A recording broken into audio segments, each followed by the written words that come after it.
The sun had just begun to peek over the horizon when the sleepy town stirred awake, bathed in a golden hue that kissed the roofs and warmed the cobbled streets. Among the stillness, in a quiet, forgotten park tucked behind an old school, a stray dog lay curled under the shade of a tree. His fur was patchy, his ribs slightly visible beneath his skin. His eyes carried the kind of weight that only a life lived without love could bear. No one knew his name. No one had ever called to him kindly. But for some reason, the children called him Shadow, because he was always there, lurking, watching, never causing harm, but never coming close either. Every morning he watched the school open, saw the children run in with laughter trailing behind them, and every evening he watched the place empty, leaving only echoes behind. But that morning something was different. Shadow wasn't pacing or foraging for scraps. He was lying beside something smaller, wounded bird with a crushed wing. Its feathers were ruffled, and its tiny chest rose and fell in frantic gasps. Shadow didn't move. I just stayed near it, alert, protective. Still, the bird must have fallen from one of the high trees or been attacked by something it was hard to tell. But what was clear was that it could not fly, nor could it move far. Shadow had found it just before dawn, flapping helplessly and making the weakest chirps, as though begging the morning itself to stop and notice. And he had noticed, he didn't know what to do, but something ancient and instinctive stirred inside him. He lay beside it, careful not to frighten the fragile creature. When it tried to hobble away, he gently nudged it back with his nose.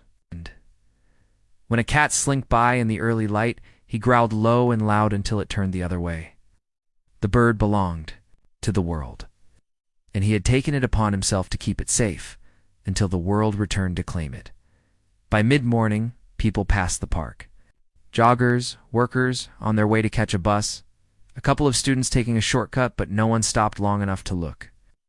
Shadow kept his head down, resting his muzzle near the bird as though his breath could warm it into healing. He didn't move. He didn't eat. Didn't care about anything else. A little girl named Mina, no more than 7, walked through the park holding her father's hand. She paused when she saw the strange sight, a rough dog lying still beside a small bird. "Papa," she whispered, tugging on his sleeve. "Look." Her father was in a hurry, but something in the scene made him slow. They approached carefully. Shadow lifted his head but didn't growl or run. He just looked at them, tired eyes silently asking for help. The girl crouched down slowly, watching the bird and then the dog. "He's protecting it," she said, her voice soft with awe.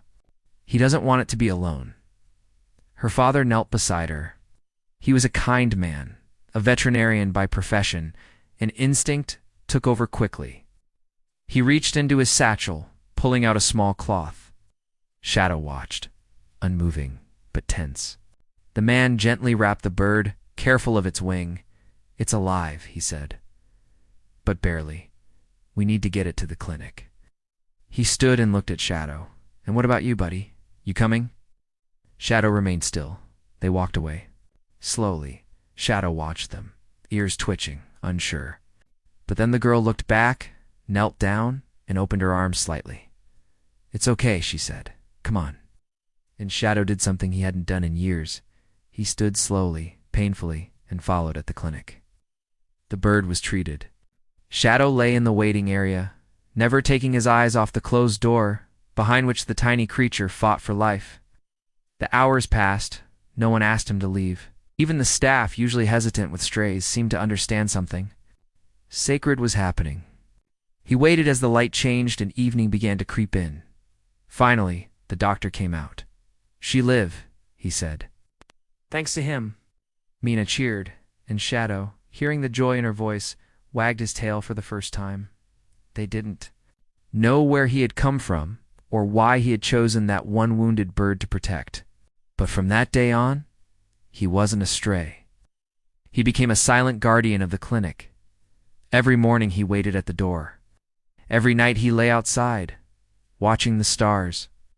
The bird was placed in a small enclosure, healing, recovering, and always. In view of the dog who had once refused to leave her side, they had saved each other in a way no one else.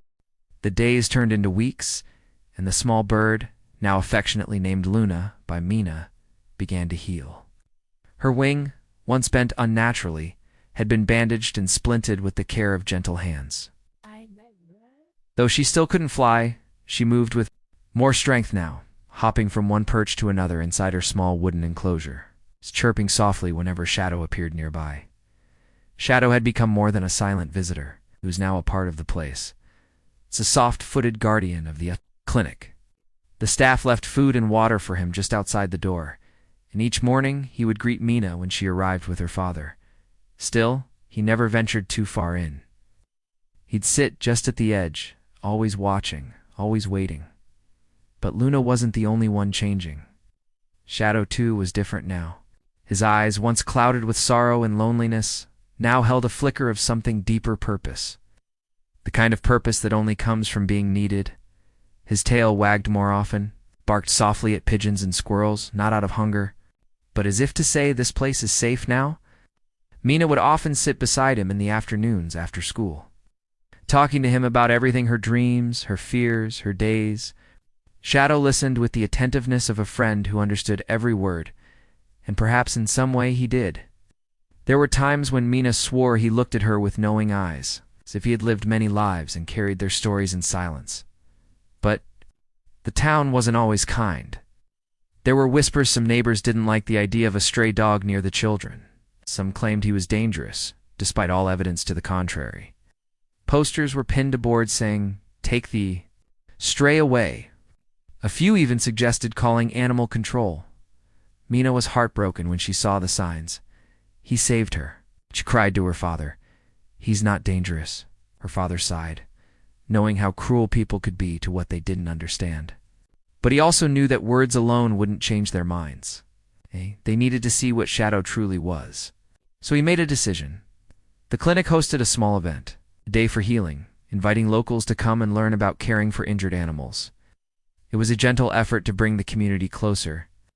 On the day of the event, posters were taken down, and new ones went up. Pictures of Luna, now standing strong on her healed feet, sighed Shadow with his quiet eyes.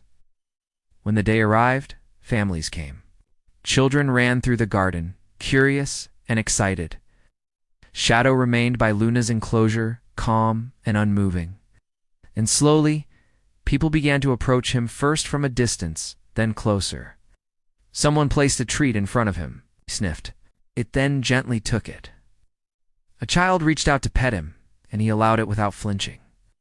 The fear people had built up began to melt like morning frost under sunlight. Mina told everyone the story, how Shadow had found the bird, how he never left her side, how he had led them to help. Her voice trembled at times, but she stood tall, her small fingers gripping a drawing she had made of the two friends, one with feathers, the other with fur. The crowd listened, and something shifted in the hearts of those who heard. This wasn't just a stray dog. This was a soul who had waited beside a helpless bird when the world passed by. A soul that had loved silently. That night, as the event ended, Mina and her father walked home under the stars. Shadow followed, as always, a step behind. But at the gate of their home, he stopped. He didn't come in. He sat down, quietly looking at them. "You can stay," Mina said softly. "Don't have to wait outside anymore." Shadow looked at her, then past her to the tree in the distance where birds still roosted, where Luna had once fallen. But this time, he stepped forward slowly, cautiously, and lay down at the doorstep. Mina wrapped her arms around him. "You're not a stray anymore."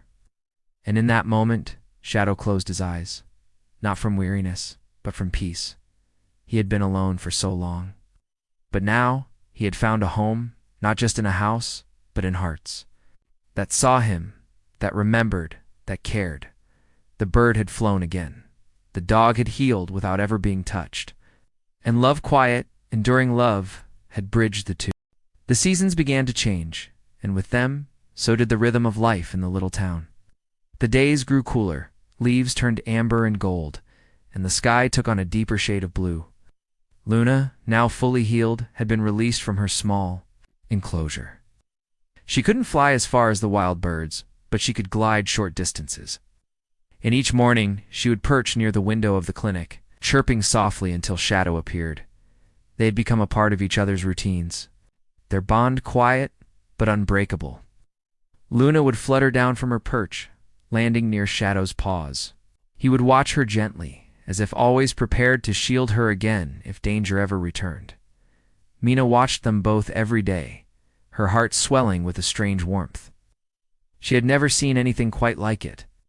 The people in town began to take notice to not just of Shadow's loyalty, but of his wisdom.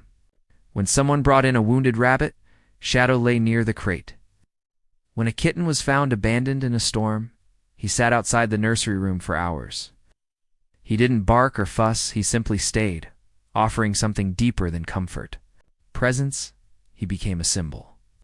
To the clinic, to the town, to everyone who had ever felt lost. Even those who had once posted signs against him now left food by the fence or reached down to pet him gently. They no longer saw a stray, they saw a protector. But even with his growing place in the world, Shadow remained modest. He never pushed his way in, he never expected anything. Just waited, watched, and stood guard when no one else would. One evening, as the last light faded from the sky, Mina sat beside Shadow in the backyard, her legs crossed, a small blanket around her shoulders. Luna was perched just above, chirping softly. Mina leaned closer and whispered something only the wind and the dog could hear. "You were sent by someone," she said. "Maybe not from this world. Maybe you came here for her. For me, for all of us." Shadow looked at her, his eyes deep pools of thought. He laid his head on her lap and closed his eyes. But peace never stays untouched forever. That winter came harsh and bitter. Snow arrived early, blanketing the town in silence and cold. The clinic stayed open, even during the worst days, tending to injured strays, birds with frostbitten wings, and even people who needed warmth. One night, the wind howled through the streets, rattling shutters and pushing snow up against doorways. A young boy named Yusuf, barely 10, had wandered away from his home during a family argument. He was lost in the storm, his footprints quickly swallowed by the snow. The cold biting into his skin like tiny knives, his mother called the clinic in panic, hoping someone might have seen him. She was frantic, crying into the phone. "Right." Father hung up and looked out into the swirling dark. "We have to find him." But the streets were nearly invisible. No one could see more than a few feet ahead. As they bundled up and prepared to search, Shadow stood up. He looked out the door, ears perked, muscles tense. Then, without hesitation, he ran into the storm. "Shadow," Mina called out, but he didn't stop. He moved like he had always known where to go, like the snow wasn't cold to him, like he could feel the pull of a frightened child, alone and lost in the dark. Through alleyways and between fences, Shadow ran. The snow stung his eyes, and the wind tried to knock him off course, but he didn't slow. He sniffed the air, the ground, the trees, and then there he caught it, faint scent. The smell of fear and warmth and tears. He found Yusuf curled beside a trash bin, shivering uncontrollably, his tiny hands blue from the cold. The boy didn't even react when Shadow nudged him with his nose, but Shadow didn't leave. He lay beside the boy, pressing his body against him to share warmth. Then he barked once, twice, 3 times loud and deep. The town heard it. Mina's father heard it. They followed the sound. When they found the boy, he was barely conscious, and Shadow refused to move until they wrapped him in blankets and carried him home. He had done it. Again, not because someone told him to, not because he expected reward, but because he knew what it felt like to be left alone in the cold. The storm had passed, but its memory lingered in the town like a faint scar. People spoke of it for weeks: the snow, the biting wind, and the boy who was found just in time. But most of all, they spoke of the dog, the one who had vanished into a blizzard and returned with a child's life in his shadow. Shadow was now not just a name whispered in affection. He was honored. Children drew pictures of him that were pinned to the clinic walls. Someone carved a small wooden statue of him, and Luna, side by side, placed near the clinic's front desk. He didn't seem to notice the praise. All he cared about was making his quiet rounds, checking on the animals, watching the door. and lying beside Luna in the backyard when the sun returned. But time, as it does, continued on. Luna began to fly again, not just from perch to ground, but from fence to rooftop, tree to treetop. Her strength had returned fully, yet every day she came back to that same place. And every evening, she sat near Shadow before settling down. One early spring morning, something changed. Luna didn't return. Shadow waited. At first, he sat in his usual spot beneath the oak tree, head tilted as he scanned the skies. When the day passed and the sun dipped low, he stood and paced. The staff at the clinic noticed his restlessness. Mina came to him, kneeling in the grass, her hand brushing through his fur. She might just be exploring, she said, trying to soothe him. She knows the way home. But Shadow didn't settle. The next morning, he was gone. He had followed his instinct before, and this time he trusted it again. He retraced the skies with his eyes, listened to the winds, wandered toward the woods. On the edge of town, it wasn't long before he heard a soft, weak chirping coming from a patch of thick underbrush. Luna had crashed. A loose thread from discarded fabric had tangled around her leg and wing as she had landed. She had tried to free herself, but the more she struggled, the tighter it became. Exhausted, she had curled herself under the bramble, calling out only once every while, hoping someone would hear, and someone had. Shadow gently pulled back branches with his nose, lay beside her, and using his teeth, began to tug at the thread. It took time. He was no expert, but he was careful. He didn't bite hard just enough to loosen the fibers. Finally, the snare fell away, and Luna, weak but unharmed, fluttered onto his back and rested. They returned together when Mina saw them. Coming across the field, Shadow, walking slowly, Luna perched like a crown on his back. She ran to meet them. She cried without saying a word and wrapped her arms around the dog. "How do you always know?" she whispered. "How do you always know where to go?" Shadow simply closed his eyes again and leaned into her touch. That night, Mina sat with her father in the living room, the fire crackling nearby. Shadow lay at her feet. She asked him something she had been wondering for months. "Do you think animals have a way of knowing what we can't?" she asked. Her father smiled gently. "I think they see what we're too distracted to notice. They feel things that don't need words." Outside the window, Luna slept in her new open-roofed aviary. Not caged, not trapped, just safe and, always with a clear path back home. As the days passed, Luna returned to the skies more often. And though she always came back to the yard, she stayed away a little longer each time. Shadow never chased her. He just watched. His eyes always followed her, but his heart, too, seemed to understand what it meant to let go. Because love was never about keeping. It was about watching something thrive and knowing you helped it get there. And Shadow had helped many. Quietly, patiently, but his journey wasn't over yet, not even close. Spring melted into summer, and the days grew long and warm. Flowers bloomed around the clinic's garden, and laughter often echoed through its walls. The town had changed in ways big and small. There was more kindness now, more care. People left bowls of water out for strays. They checked under bushes for lost birds, and every single one of them had a story about the dog who had taught them what compassion truly meant. Shadow continued his quiet watch. He still met Mina at the school gate. He still walked beside her on her way home. Every time a new animal came to the clinic, whether it was a limping fox, an injured cat, or a bird too young to fly, Shadow sat near them as they healed. He never made a sound. He never begged for attention, just offered what he always had, quiet company. Gentle eyes. The comfort of knowing someone was there, and though Luna now flew farther than ever before, she always returned. Every week or so, she would land softly on the fence, chirp 3 times, and glide down to rest beside him. She never stayed long, but she never forgot. Then, one morning, Mina came to the porch and saw Shadow lying in the sun. At first, everything seemed as usual, his head resting on his paws, his body still and peaceful. But something was different. Something in the air. She called his name softly, then again louder. She knelt beside him and touched his fur. He didn't move. Tears filled her eyes before she even understood why. She called her father. He came quickly and knelt beside her, placing a hand gently over Shadow's chest. There was no heartbeat. Shadow was gone. He had passed in the place he had chosen, in the morning sun, in peace. No pain, no fear, just silence, like the kind he had always carried within him.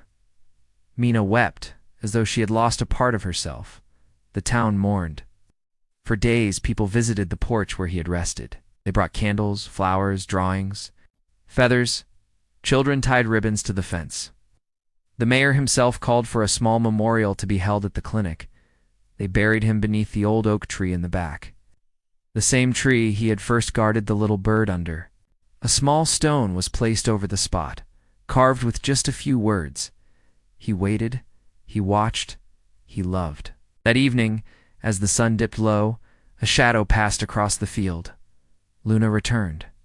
She flew in wide circles overhead, then landed beside the stone. She chirped softly, a sound that seemed to carry the ache of goodbye. She didn't stay long, but as she lifted off into the pink sky, the entire town watched in silence. Feeling something sacred pass between earth and sky, Shadow was gone. But his presence lingered, in every act of kindness, in every creature nursed back to life, in every child who learned to see with gentle eyes. Mina visited his grave every day after school, sitting beside it, telling him stories just like she used to. She believed deep down that he still listened, and in time, when another wounded bird was found, and the clinic took it in, Mina thought she saw something just outside the door, the faintest shadow under the tree, just for a moment, watching, waiting. Maybe he was still there. Maybe. Some spirits never leave, especially the ones who teach us how to love without asking for anything in return. And so, his story lived on, not in books, not in history, but in the hearts of everyone who had seen a dog wait beside a wounded bird till help